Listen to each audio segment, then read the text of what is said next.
beginning, God created a perfect world, a world without sin, suffering, or death.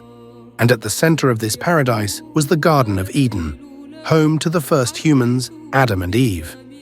God provided everything they needed.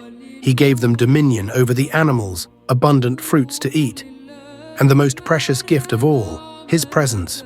But there was one rule, one command that would test their obedience. In the middle of the garden stood a tree, the tree of the knowledge of good and evil.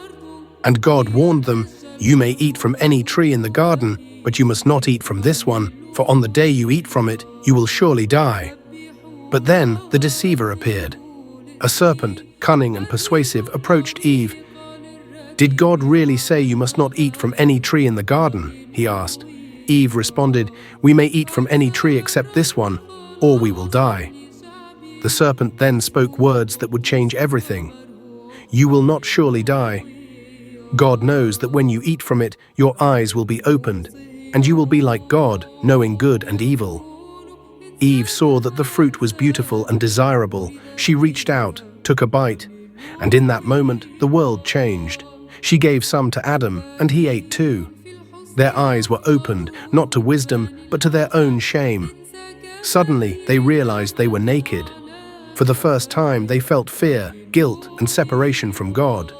When they heard God walking in the garden, they hid among the trees. God, who sees all, asked, "Where are you?" Adam replied, "We hid because we were afraid." But God already knew what had happened.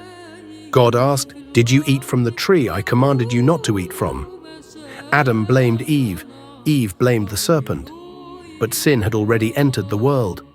God cursed the serpent, saying that one day a descendant of Eve would crush his head. To Eve, he said she would experience pain in childbirth. To Adam, he declared that the ground would be cursed and he would have to work hard for his food. Then, the saddest moment of all, God sent Adam and Eve out of the garden.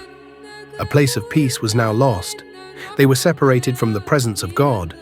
An angel with a flaming sword was placed at the entrance to guard the way to the tree of life. But this is not just a story of loss, it is the beginning of God's plan to save humanity. Even in their disobedience, God showed mercy. He clothed them, giving them hope for redemption. And through Jesus Christ, the door to eternal life was opened once again. What can we learn from Adam and Eve? Sin separates us from God, but His love is greater. Have you ever faced temptation? How do you stay strong in your faith? Let's discuss in the comments below. If you enjoyed this video and want to learn more about biblical stories and Ethiopian Orthodox traditions, don't forget to like, subscribe, and share. See you in the next video on Joyful Journey.